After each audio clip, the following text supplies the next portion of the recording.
Welcome to Pop Culture Retro, which was recently voted the 15th best podcast by the residents of the Golden Years Retirement Community in Boca Raton, Florida.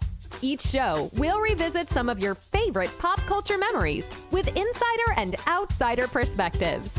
Now, please help me welcome your hosts, Ike Eisenmann and Jonathan Rosen.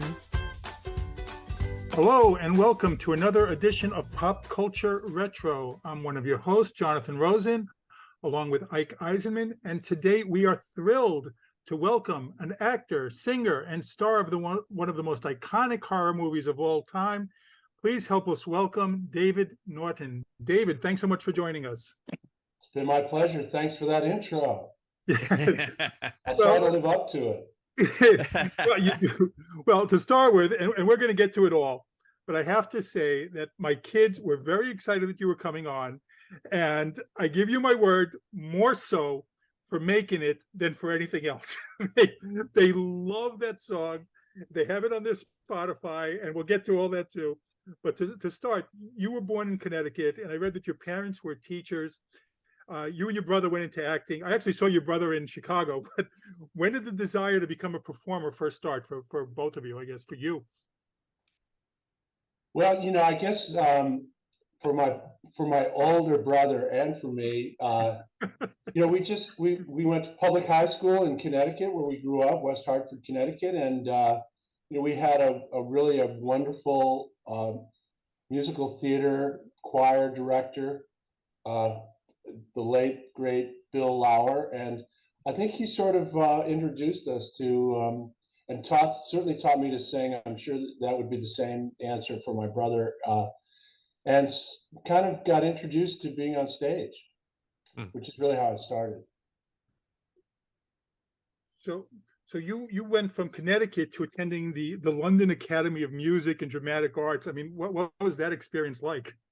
Well, in between there, I went to the University of Pennsylvania and graduated there with no drama major. I was a English literature major, and that's how I got interested in drama schools in England. So I had applied, for admission to Lambda, which was a drama school that I had done my research on. We're talking about before Google, this is before a lot of, how do I find out about drama schools?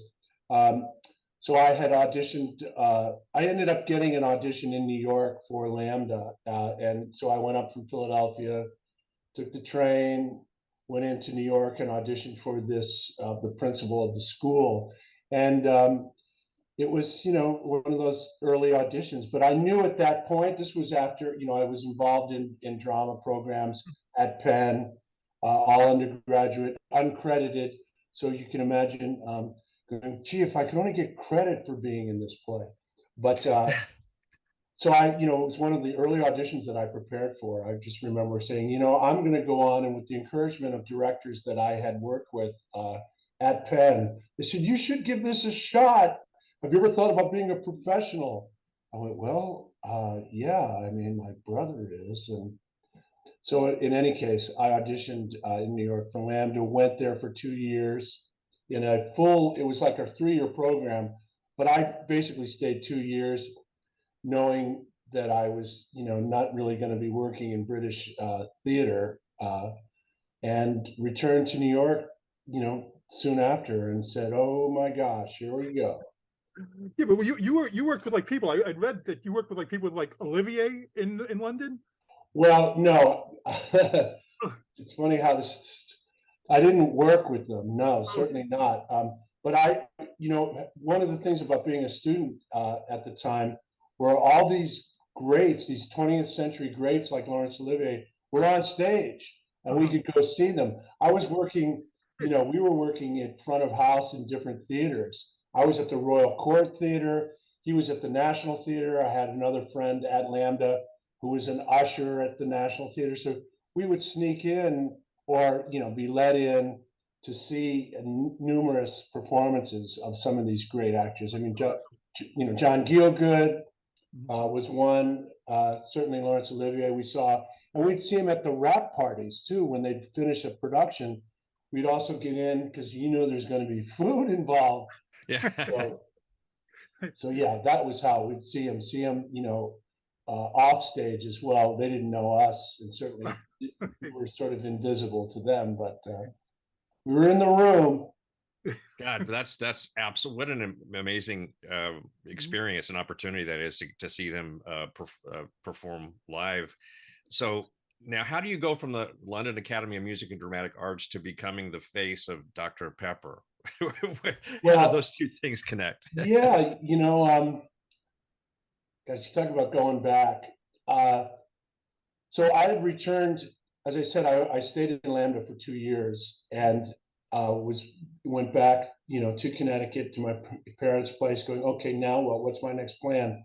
I'm sort of not really interested in going back to Lambda for really what would be the third and final year where they think we're ready to do public performances. So I basically went into New York and auditioned for the New York Shakespeare Festival and got an audition with them. And they were moving their production of Hamlet from Central Park to the Vivian Beaumont Theater, Lincoln Center, and recasting and so on. Sam Waterston, it was his Hamlet. Joe Papp was still very much alive and running the show. And I auditioned for the festival, basically, and was cast in the production that moved to Lincoln Center. So that was, many years ago. Gosh, we're talking about November 76. Mm-hmm. 1976 for your listeners. Yeah. Yeah, and basically went into rehearsal for this production, which was the uncut long version of Hamlet. I mean, a 4-hour production, if you can imagine. And there were other semi-known actors in this production, like Mandy Patinkin, Stephen Lang, Bruce McGill.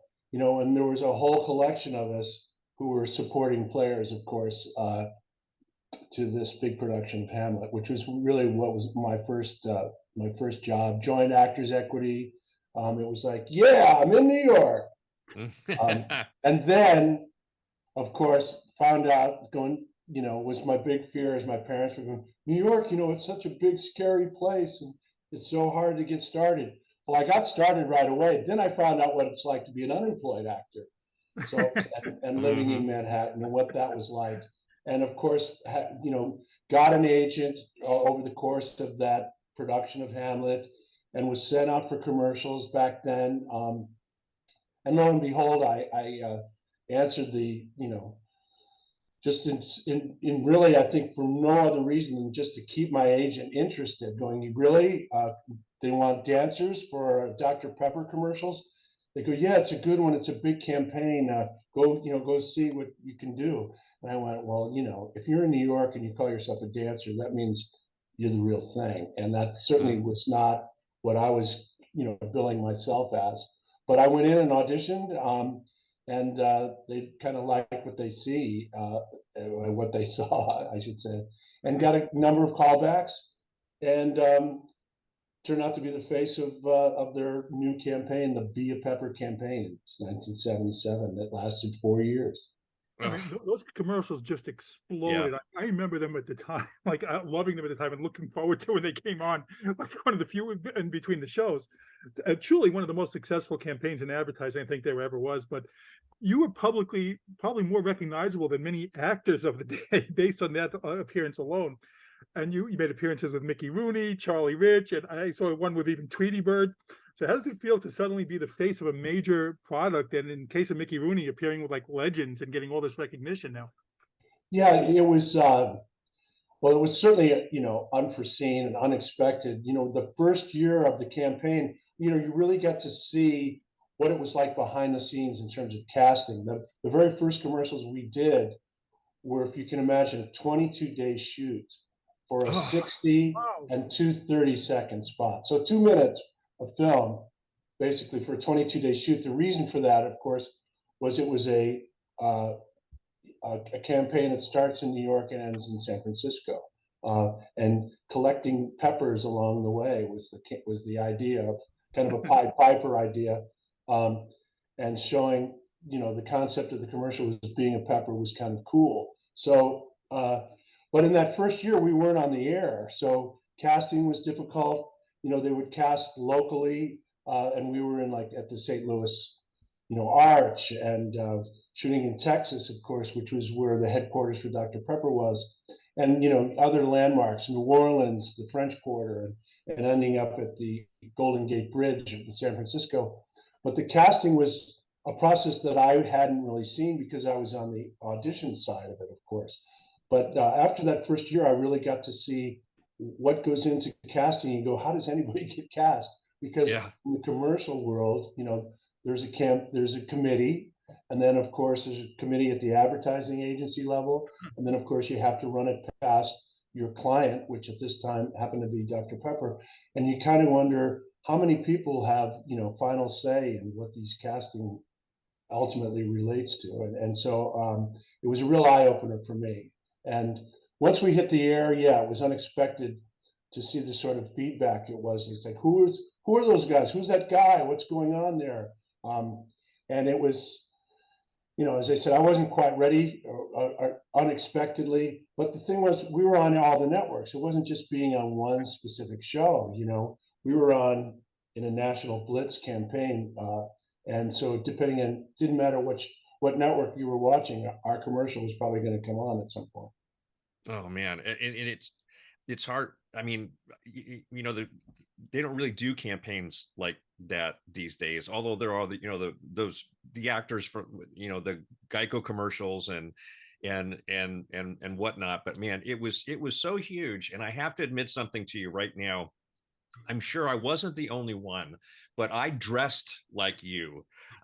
Your character in the commercial, I bought the black vest. I had the khaki bell bottoms, and it was that's how influential this thing was.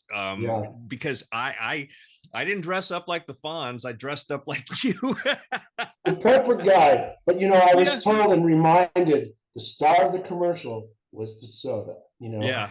And, sure. Of course. That was certainly made very, brought home to me.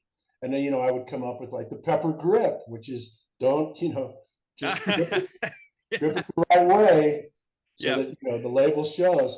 But it wasn't kind of I just remember they were going, well, what's the guy look like? Being in those meetings of like, what's the dress? We're going to have a wardrobe session. And a wardrobe session meant going in there and seeing, a group of people deciding what the look was going to be, and fortunately there were people on the crew, Sunlight Pictures, Melvin Sokolsky, who was a very famous still photographer, fashion photographer, and some of his crew were pretty hip guys. And they say, well, like what Billy's wearing, like, you see those khakis, the pleated? I go, yeah, I look good. I had no say, but I'd go, yeah, I like the khaki, because I didn't want to look like a cartoon character. I wanted to be hopefully a little hipper for that. So that's how that worked. Another committee got passed and through the committee. Well, even though it was very brief, you got a chance to work with Mickey Rooney. What was that like? Yeah, that was probably, I'm trying to think which year of the 4 years that I was doing it. It was later, probably the third year or so, or maybe the final year. And what we were told was like, look, and you're talking, what we hear is from the agent going, Mickey's very busy. You have him for 1 hour. So whatever it is you want to do. So the pressure was on, of course, to be choreographed so that when he did arrive, you could, fit him right in, hopefully. And, things would go smoothly in the allotted time that we were going to have. And, everyone just assumed that after the hour away he was going to go. Well, it worked a little differently. To say we couldn't get rid of him would be a lie. And that's not true, because this, after all, it was Mickey Rooney. But he loved it. He was so into it. And he, certainly because our director, Melvin, was so responsive to him, and we all were. There was no lyrics. The whole campaign idea was, let's see how familiar this jingle is. So we're not even going to sing any of the lyrics. It's going to be whistled the whole time. So we're going to whistle. And we told him, this was the jingle, and he was so fast and picked it up so quickly, and pretty soon we were done in no time. But I should say we still had to deal with Mickey was so comfortable. He said, "Now let me tell you about my life," Oh, geez. Well, we got more to do. We have more to do, Mr. Rooney. Yeah. So that's why I say, facetiously, we thought it was an hour. 2 hours later, he said, "When's lunch? We're going to hang out." No, we're not. We got Awesome. stuff to do. So he was great. Fantastic. Because I was looking on YouTube, and there were at least 10 that I saw here, and there were some like more up-tempo ones that were just for the radio also. Did they give you like any bonuses along the way because of the huge success of this? I'm just curious on that. No, it was I always got the feeling that they thought they discovered me, and so that's hard to negotiate from a position of that, going. But they were a great company. They were still kind of a regional soft drink. They've gone on to become, Dr. Pepper Snapple Group. They've, traded publicly in the stock exchange. But at the time, it was really just, we knew that it was from Dallas, or Waco, which was really where they claimed to have been from. I just went along with the whole ride. It was a fantastic ride. I was doing personal appearances for them. I was suddenly, being considered, as I considered myself, that really the goal as a young actor is to be a full-time actor. And so even though I wasn't, at their beck and call every minute of the, year, I was contracted to do certain commercials during their campaign in the summer, as well as personal appearances, subject to availability, which is always important. And we had a wonderful relationship. So, so I had 4 one-year contracts, basically, is how it worked. And it was, nobody knows going in. I don't care what anybody says. It's like, this is going to win awards, the Clio Awards were the advertising awards at the time. And they still will, maybe. But yeah, they were considered, and became, top 10 musical commercials of all time. And I'm just happy to be a part of it because it was fun. I mean, come on, we're talking about the 70s and early 80s. This was a good time to be a Pepper. Oh, man, absolutely. So we just have to ask, and I'm going to first of all say that I do, but did you even like Dr. Pepper? Yeah, I did. It was something that I was familiar with in college in Philadelphia. Yeah. I mean, it was, I became, obviously, when you become the spokesman, you're supposed to be like, the expert on all things Dr. Pepper. And I wasn't so much about the formula, but just knew that, at certain conventions and things that I was attending, sponsored by them, they were serving it hot. I go, what soft drink can you serve hot as well as cold? Yeah, and I used to make it that way. My grandmother showed it to me for some reason, and I tasted it, and it was fantastic. I mean, my God, it was really delicious. Hot. Yes, yeah. I know. So that was new to me. That was very new to me. It sounds so odd. Yeah. Yeah, hot or cold. Dr. Pepper, 10, 2, and 4. Those are the days, Yeah. So wow. About a dozen years ago, you filmed one on the New York Stock Exchange floor. How cool was it to revisit it after all those years? Well, that was, actually not so much a commercial, but it was one of those, flash mob ideas. And that was to celebrate their 125th anniversaries. So they were closing bell ceremonies at the Stock Exchange. They invited me to attend, which I did.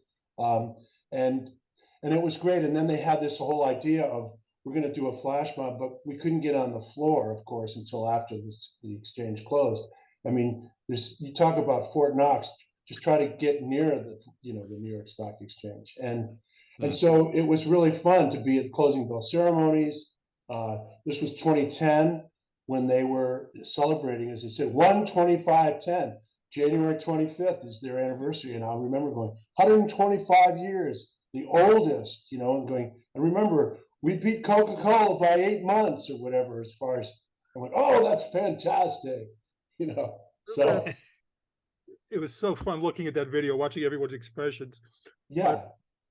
And, and so, yeah, I don't know what else to say about that, other than it was really fun, personally, to be on the stock exchange floor, and then to be involved in this thing where suddenly we're going to break out. And some of the guys, some of the traders, hung around just to see what the heck was going on. We weren't asking them to be a part of it. They just wanted to stay and see. So it was like, oh, well, that'll add some credibility. It looks like the stock exchange floor. And they had all these dancers who were certainly born way after my campaign, 2010. As dancers and backup dancers. And the kids would say, when did you do these commercials? I go, well, kids, this was before carbonation, kids. This was back when, Well, want to move on to Makin It, which I enjoyed at the time. It was derived from Saturday Night Fever and the disco craze. It starred you and, among many others, Ellen Travolta. How did that come about for you? That was, I think as a result of the exposure I had, with the commercials. The producers at the time, Miller Milkus, Tom Miller, who was, famous for Happy Days and Laverne and Shirley and the whole Gary Marshall connection, had this show, which was it was a Saturday Night Fever series spinoff, basically. So Saturday Night Fever, obviously a huge hit, 79, 80. So they had a series that they were spinning off, which was going to be done at Paramount. They had all music catalogs to that, to be used, permission with or by Paramount. So I kind of walked in on this going, they went, yeah, we want you as the disco guy. So the way the series was broken down, there was a young guy, and then there was his older brother. And I was cast as the older brother. But when we got into rehearsals, they said, we want to change it up. We want you to be the guy at home. And we're going to recast, do some recasting and cast a person for your older brother. I said, well, that's all very well and good. But what about the song? Because I was really interested in the exposure that I had with Dr. Pepper, getting in the studio, having to audition for the Dr. Pepper jingle, even though I was the face of it, going, wait a second, I'm an actor. You don't just go in and dub my voice. So I was very keen to try to audition for this song, which was a title song for the series, Makin It. And they were, they could do anything they wanted. They arranged for me to meet with the songwriters for the song, who were, Freddie Perrin, Dino Fakaris. They had Peaches and Herb, Shake Your Groove thing, reunited. They were already on the charts. So I had to go in and meet those guys and say, because they had another band already in mind to record Makin It for the TV series. And I was able to sort of not only talk my way in, but sing for them too. And they said, well, where are you from? I went, I'm from Connecticut. And the guy said, well, that sounds a little Connecticut. I went, well, I went to college in Philly. He goes, give me Philly. I want Philly. I went, okay, Makin It. I mean, it's like, what does that mean? I don't know. Yeah, it's an interesting direction. Yeah. Yeah, let's just try it. And it worked out. And so we recorded the song. This time, in fact, it was like this time of year was over the Thanksgiving break, way back in 1978. Recorded the song in their studios in Studio City, and then it was able to be released when the series premiered. And the series didn't make it, no more Makin It, as we were saying, but the song just wouldn't stop and went, to top 40, went to number 5. So it was crazy. Well, just on that note, it really is one of the best theme songs really out there. A couple of years ago, I remember I posted on social media, like, what's the best theme song? And several people answered Makin It, of the shows. So what's that like? The show is canceled and you're still going out promoting the song afterwards. Well, yeah, it had, I suddenly had a record contract with RSO, which was with the Robert Stigwood organization, who had this little group called the Bee Gees, I think you've heard of. And, and so it was not another one of an unexpected treat, especially, and the moral of this whole story for my career was, whatever you're planning, just, it's not quite going to go that way. So be open to taking it however it goes. And so I did. I had this song, this record. I was on, American Bandstand, and Paramount, because they had the rights, they put it in the movie Meatballs. So a lot of people, with Bill Murray, a lot of people thought this song "Making It" was from the movie Meatballs, which it does appear in. I go, not really. It's from these, from the series by the same name, and so they would change the jackets. This came out as a 45. Who has 45s anymore, right? And so it would say, from the hit series Making It. No, wait. From the hit movie Meatballs. No, wait. It's just going to continue to kind of, just reappear in some form or other. So it was really kind of an unexpected treat that it continued on. Do you think if the series had come out a couple of years earlier, when Saturday Night Fever actually hit, it would have made a difference in that? Well, my feeling is, our the first, it's about TV ratings, and we premiered on ABC after Mork and Mindy. It was like a Thursday night, 8 o'clock is Mork and Mindy. We came on after that, as I recall. And, it was obviously, we had a huge lead in. Mork and Mindy was one of the top 1, 2, 3, 4, 5 TV series at the time. So any lead in that the show after is going to be great, which is what Making It did. It had huge numbers. Well, then they said, time to move Making It. So they moved the series over to Friday nights, and we got up against some very serious competition. And that was the end of it. It was like, well, that show's out.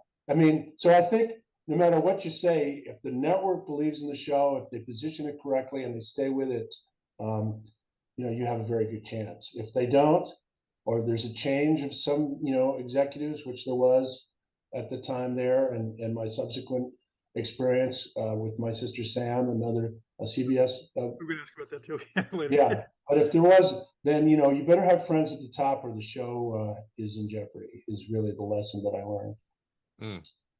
Well, let's talk about American Werewolf. One of the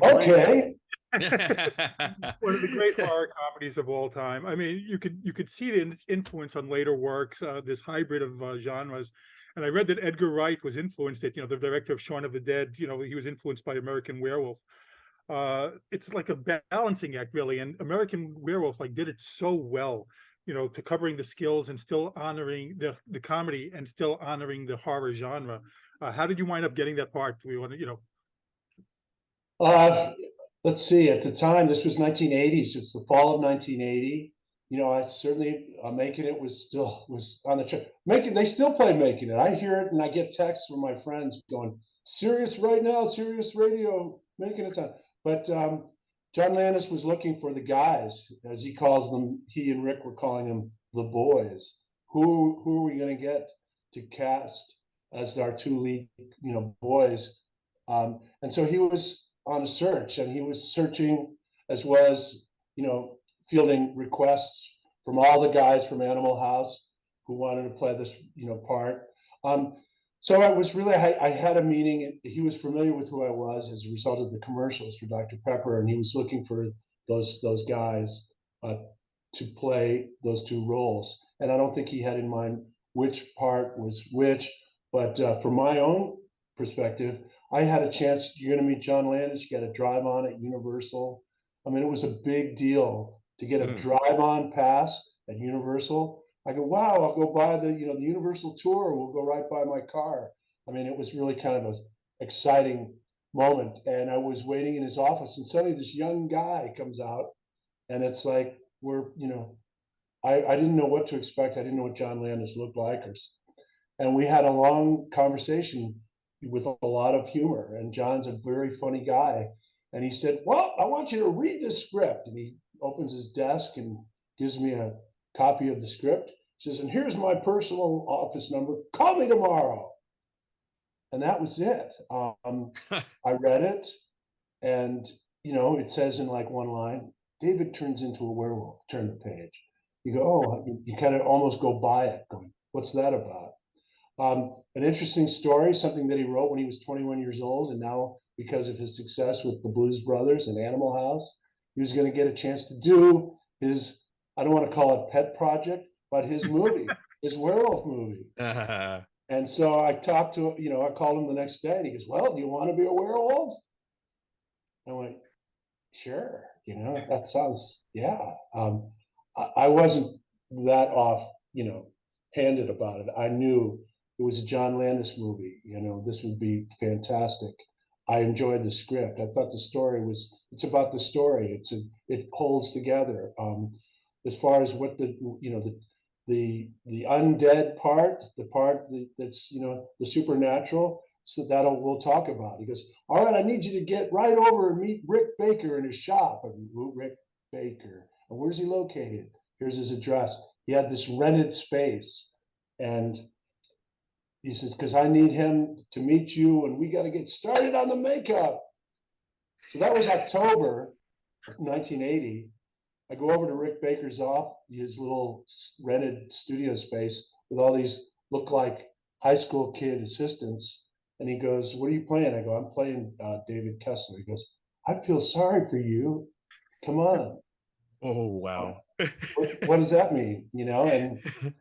And we started with the preliminary makeup. The reason I mention the dates is because this is the start to finish on this project. I meet John Landis in October. Then I meet Rick Baker soon after. We start the preliminary makeup. We all go to London in February 1981. The movie's released in August 1981. So, start to finish, about 8 to 10 months. And wow. All done, done and released. And we'll see you at Times Square on the 21st of August 1981 for the opening. I mean, it was a whirlwind thing, and it was particularly because there were other movies coming, and John's, had the enthusiasm, as he still does, to want this special project of his released, and that's what it took. Gosh, man, that's incredible. That is very, very fast. It's hard for people to understand that. But were you at all intimidated by working with John, or was it just did he? Sure. Was it, mean, of course, you kind of want to know right away. What about the other parts? Who's playing Jack? Who's playing Jack, my buddy? Who's playing the girl, Jenny? Who's playing? He goes, well, that'll, you'll all find out. You'll find that out when you get over there. And I don't know if the parts were even cast at that time. John did it his way, as he tells, and we've done sort of panels subsequently to find out how much of this was all going to come together, because it looks so planned out, but no, a lot of it's one wing and a prayer that you get things that turn out well. It just happens to be a lucky break. Not just for me as an actor, but for the whole thing, the whole production, everything along the line just sort of falls into place. And that was one of those situations, the whole production. I'm not trying to say John Landis doesn't deserve credit. His very keen eye is probably one of the best directors I've ever worked with. Extremely decisive. It's so great, because coming from commercials where everybody's going to have a meeting about, suddenly there's a guy going, yes, no, yes, going, wow, this is fast. To the point even when Rick Baker, is presenting some of his makeup on set, we'd shoot and John Landis would go, boom, got it, great. And Rick would go, whoa, wait a minute. This took 4 months to make. We got to keep shooting. And John would go, why? Why do we have to keep shooting? You go, because it took so long to make? No, because why? Because, that's just the way. John's fast. Rick is an artist and a perfectionist and more methodical. And then I was in the middle going, I'll do it again if you want, So it was just a really fun experience. And as I said, Jenny Agutter couldn't have been nicer. She was a good sport, being among all these crazy Americans making a movie over there. Griffin was, and I got along great. Turns out we had mutual friends and relatives in Connecticut and New York. And what are the chances, when you meet somebody that you're going to have so much in common. So as I said, it was lightning in a bottle. Man, well, you guys, you and Griffin had an incredible chemistry together. So you didn't know each other prior, but you realized you had connections to each other. Yeah, well, when you get on set or you go, and here we are, there's only like there are 2 Americans in the movie and a couple behind the scenes. There's like 4 work permits, John, Rick, and us. And so that sort of throws you together. Certainly, I think that certainly helped. But I mean, if either one of us was, not into it, it would certainly, I think it could have had a different result. And my point is that, we both knew what a wonderful opportunity it was for us. And it also happened that, we were able to get along and have a similar senses of humor and, do stuff that's, not be, just play along with the game. And the game is, let's do the best we can do and have fun while we're doing it. And John set that stage. Now, I read that at the time that they were pushing Landis to cast Aykroyd and Belushi. Was that any of that true, or did you hear that at the time? Well, I certainly didn't hear it at the time. He had his pick of who he wanted, so that would really be a question for him. I do know that British Equity was very reticent in giving us permission to shoot there. And, from imagine the entire crew, all the post-production, everything was going to be done there, as well as all the supporting actors who were also members of British Equity. And they were still holding out going, well, you need to audition actors for those lead roles. And he goes, oh, well, okay. I mean, I'll do that if it'll keep us on schedule. We're thinking, meanwhile, the makeup's already been done, all the measurements, all the preliminary stuff. But go ahead, go, which is kind of funny looking back, going, yeah, they're going to see actors for our roles, but we've already got the makeup in the process. And we did. So, but I know he was scouting other locations. I mean, scouting other countries. That's the kind of but he had in mind. He wanted to shoot in London. That's where it takes place. He'd scouted a lot of stuff, and that's where we shot it. Well, speaking of makeup, I read that you said that it took like 10 hours a day. I mean, what was the process like that you had to go through each time? Well, that transformation scene, which is the big makeup for me, was done at the end of the movie. So we shot everything, the entire movie, wrapped everybody, and just had the transformation left at the end.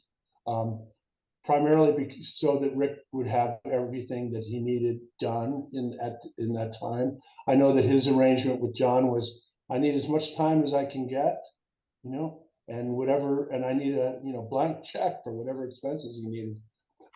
Remember, this is 1981, so need a small little check, I guess. But in any case, we shot that transformation at the end, and it was, for me, thinking I had this role. You always look at the schedule, going, okay, where's this happen? When does this happen? And where's the transformation? It'd be like day whatever it was, 26 or at the end. So the mountain was I still had to climb the mountain at the end. I wasn't done by any means. And the process was very tedious, long hours. 10 hours is what I was trying to remember a day in makeup with Rick. And then finally going out on a set for a late crew call, a minimal crew, to shoot these scenes with Rick going, please shoot longer, and John going, I got what I need. No, go longer. No, and me being in the floor going, hey, can I get out of the floor here, do you think? Yeah. A lot of that stuff. How much fun was it for you? I mean, you had been a student just several years before in London, and now you're coming back as, a performer in a major production. Yeah, it was a thrill. London was not unfamiliar to me, having been to Lambda 5 years, previously. And now I go, now I could actually go out to dinner. Hey, thank you per diem, Yeah.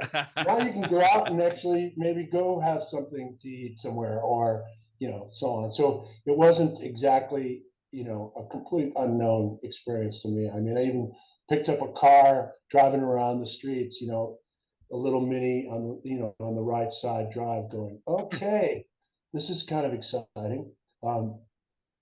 Having lived there, before, I was somewhat familiar with it, so it was very exciting. And London's, really a top 5 city in the world to me. It's fantastic. I think one of the reasons probably the movie continues to hold up is it's London, so there are a lot of those locations still there. They look very much the same. The marquees are different, of course, but the landmarks are there, and you could conceive that the movie could be something that you could shoot today. Well, I've worked with a lot of animals, and I actually did a Disney project where there was a lot of work with wolves, and I got to say it was a bit unnerving because they're kind of sketchy. So what was that scene like for you, and how were they to work with? Yeah, I think sketchy was not a term I think invented, and Yeah. but that explains it. Yeah. Oh, okay. Good. You had. I'm glad it's consistent here. It's extremely consistent. For one thing, we were shooting in the zoo, Regent's Park Zoo. This was a set that was built, as a cage, of course, and you don't really get a reassurance from anyone that owns wolves, whatever these were, they're not domesticated animals, and Yep. the thing that they did say to me and to us was, well, they've been fed. Yeah. Oh. That's supposed to be, like you say, reassuring. They go, hey, what do you know? How about that? And Yeah. the reality was, I go, well, get ready for one take, John. I just remember going, this is a one time. Come on, tell me. And I remember the sun setting. You can save you, but not really, because they've got a whole grip truck full of lights. They can make it light for day if they want. But Bob Painter, the late Bob Painter, was a cinematographer, was going like, that's right. You tell him just one take, because I didn't want to do it more than once. I go, there's no door to go out. Yeah, you wake up, you see the wolves, and then you go out the back, go up and over the wall, up and over the cage. I go, really? Okay, I'll try it. Let's try it once. Hope you get it. And they did. And, so many times in the course of the film where situations would come up, there were so many one takes throughout, not just from terms of performance for me, but things always worked on the show. Things always worked. In Piccadilly Circus, there's a big wreck, a big crash in Piccadilly Circus. That was done at like pre-dawn without a permit. Let's just do it. All the stunt guys converge on action, crash. We say, we got it, and watch them disperse all in about 3 minutes. Going, was there just a big wreck? Yeah, there was, but it's gone. We got it. Man, that's amazing. Isn't that wild? Yeah.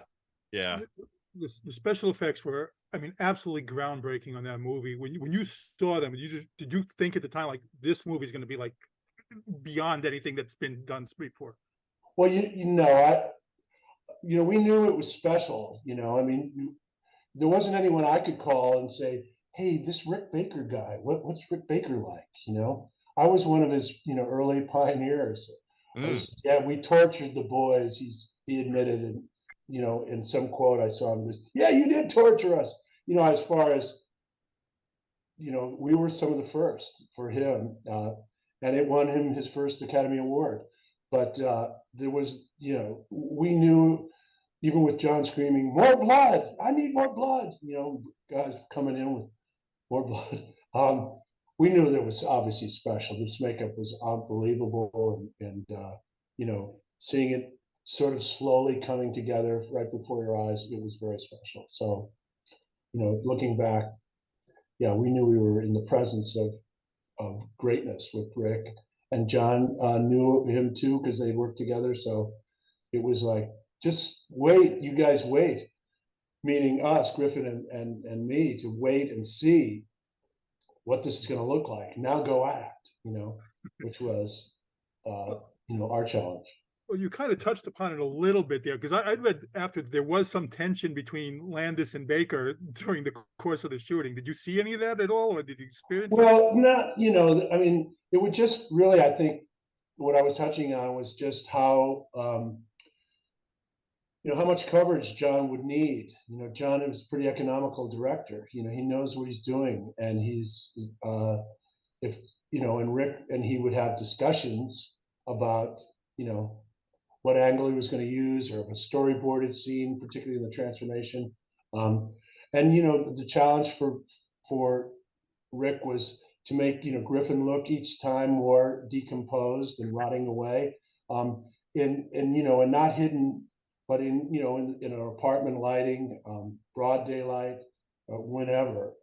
So those obviously challenges. Nobody really knew until you get those dailies back in film what it was going to look like, and that was their challenge. But had to be a lot of trust involved in both, with Rick and John. And as an actor, you don't get involved, particularly we didn't have a lot of say. You don't get a lot of say. You just kind of sit there and go, what's next? Challenge me now. I mean, that's, keep in mind, we were young guys going like, you got me for this whole movie. So whatever you need, I'm going to try it, and hopefully it'll work.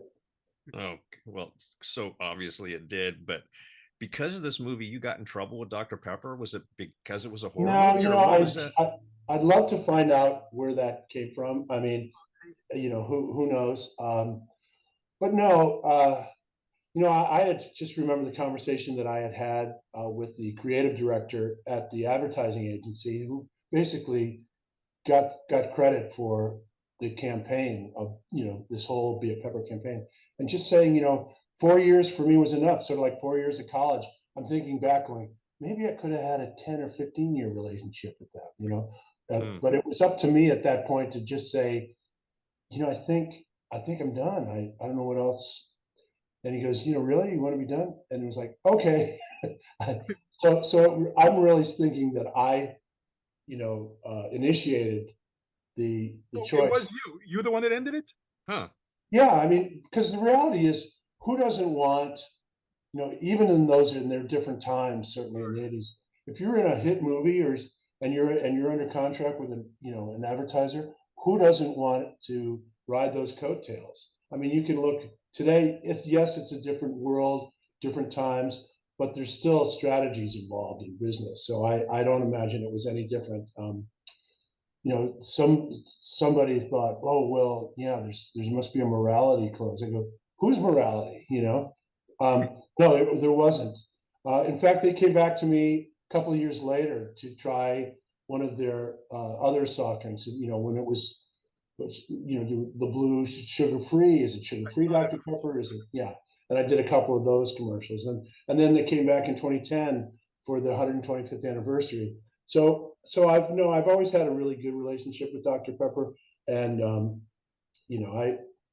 it was I wouldn't say a mistake, but something I would rethink going back to 1980, 81, going, are you really done with them? Because, you're never really done with them. I mean, obviously, we're talking about it now here in 2020. What is it, 2? Yeah. Oh man, I forget all the time myself. We just did the 40th anniversary. We're just talking about that. So what do you feel like it still holds up? People still love the movie. What do you think it owed to its longevity? I think it has to do with the practical makeup, versus CGI. I think that's been what the feedback that I've gotten over the years is, if you want to see a transformation, or if you're into werewolves versus whatever vampires. I mean, there's always this sort of competition. I'm not really. I have to be in the werewolf camp, I guess. But the reality is, for practical makeup, the standard is very high, and I think people point to American Werewolf in London. That's been my experience. Not only pointing to it as seeing it, but the number of people that I've met who wanted to become special effects makeup artists. Rick started, legions of people who looked into it, going, that is so fascinating. They had never seen anything like it. They need to find out how to do it, and maybe they too can be successful at it. And so that's probably the number one thing. I think the fact too is that it's a John Landis film. He has a huge following. Many of his movies, were comic, in Kentucky Fried Movie and Animal House and these guys, but the Blues Brothers, has huge musical influences. Thriller. I mean, come on, Michael Jackson saw this film and he's ready to be a werecat, with Rick doing the makeup and John directing. And so, he himself, John, has a huge following. And so I think, the makeup is practical makeup versus CGI, and that debate. People want to say, well, do you want to see practical makeup? Go see this movie. So I think that's really helped. Yeah. Obviously. Well, there's a mention. Oh, video? sorry. Were you asked to be in the Thriller video? I'm just curious because he got Landis and Baker. No, I know. I was going like, hey, Michael, did my invitation blow off the porch there? What happened there? Because I used to make the joke, going, I got this guy. They call him the King of Pop, and he's following me around. I do Dr. Pepper. He does a Pepsi campaign. Come on. I'm a werewolf, and now he's going to be a werecat. But the truth is, he saw the brilliance of what those guys were doing, and came up with that. They came up with that. But no, I didn't want to be a zombie. Well, but it would have been fun. I'm not sure I would have made it through the dance audition.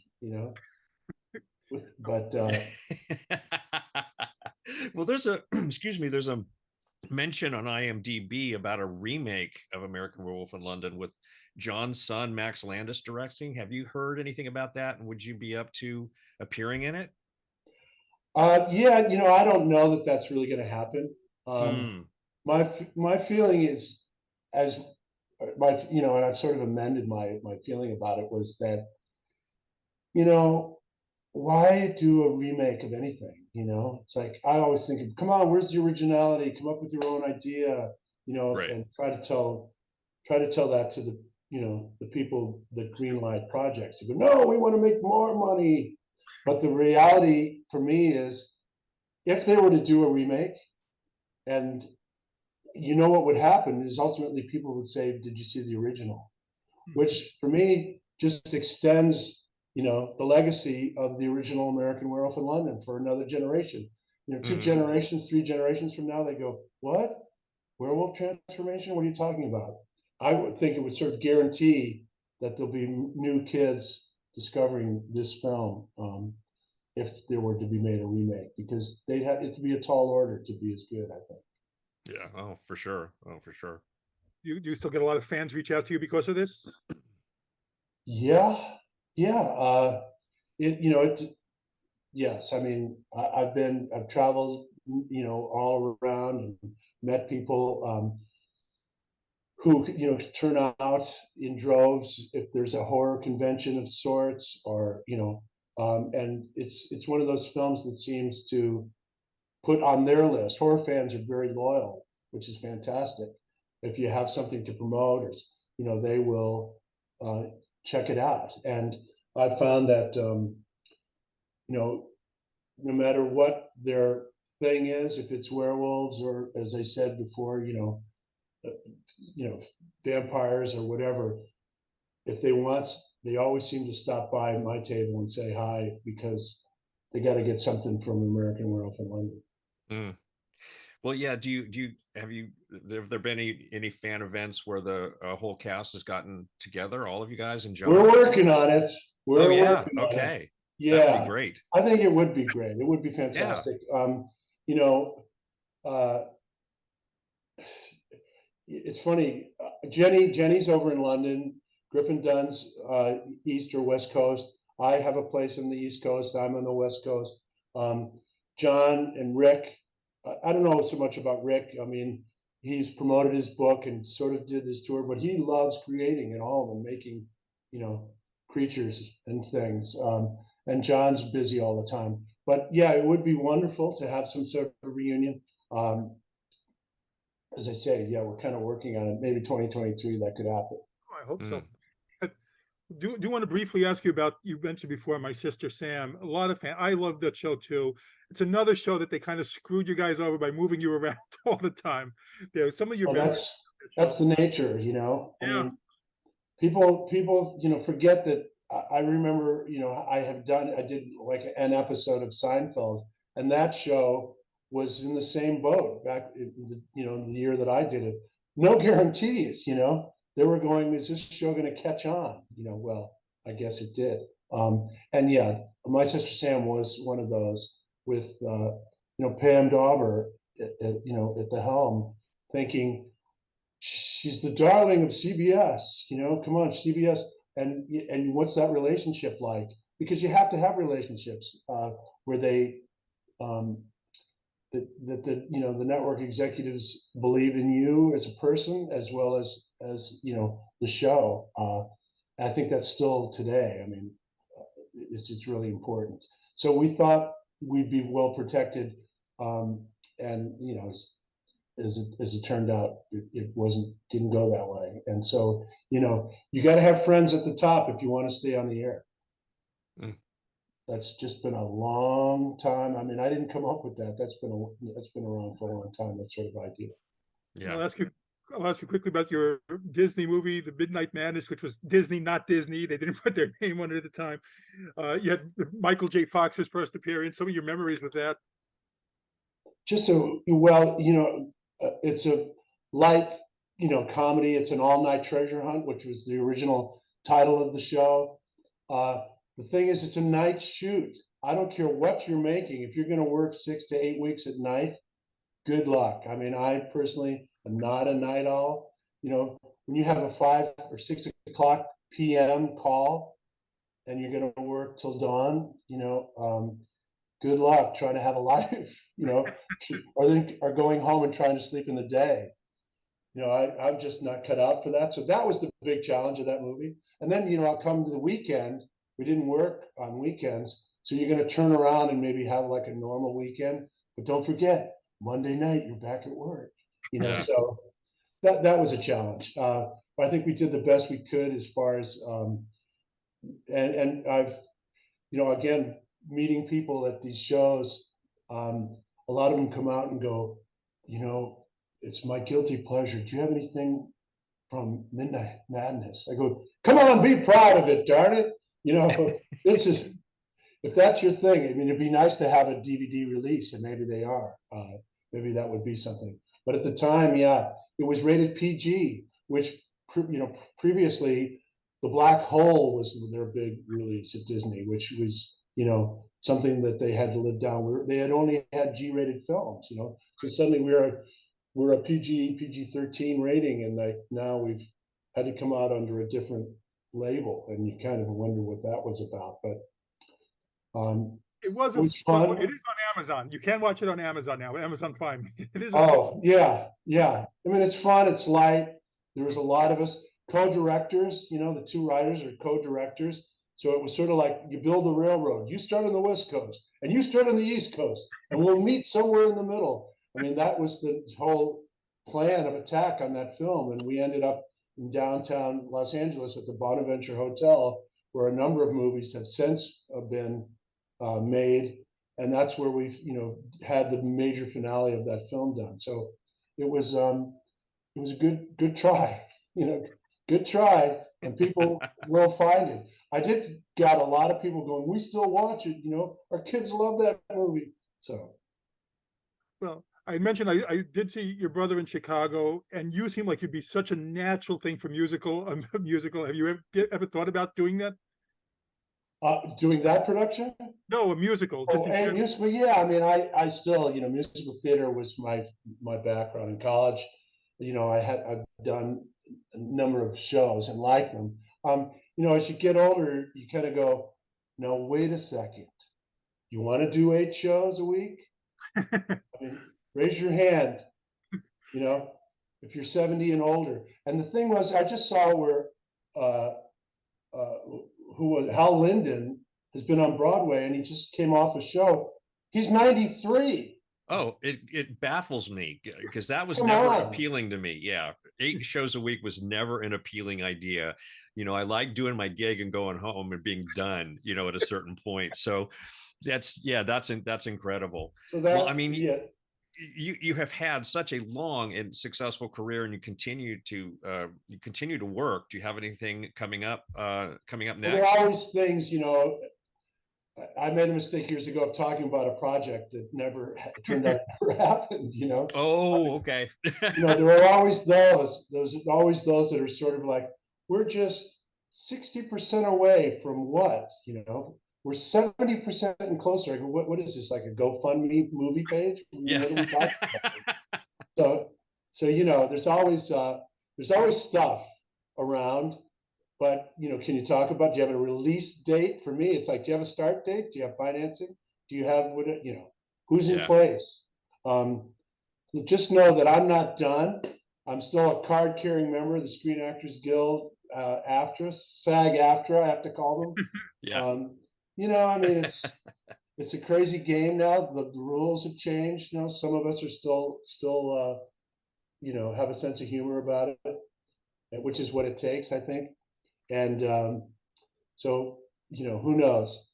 I do want to say, though, that what sold me on coming on your show was that you had interviewed one of my heroes, Paul Williams. He's, I still don't see it. I'm sure he was a great interview, but I'm going to look him up. In fact, we interviewed Hal Linden as well, by the way. Oh, you did? Yes, we had Hal. Fantastic. Yes. Well, that's great. Well, David, again, we sincerely thank you for coming on. Thank you, Jonathan. Thank you for your persistence. I said, this is a show I need to do because in our communications, I would say, well, I'm going to be back on the West Coast on the 15th. I heard from you on the 16th. Yeah, absolutely. And that's all it took. I went, this guy needs to be, I'm a fan. This needs to be addressed now. So I'm happy that this worked out. And Strike while the iron is hot. Yes, absolutely. Great. But again, this has been Pop Culture Retro. I'm Jonathan Rosen with Ike Eisenmann. And again, a very special thanks to David Naughton. And please subscribe. Thank you for listening to Pop Culture Retro, where no one was hurt during the making of this podcast.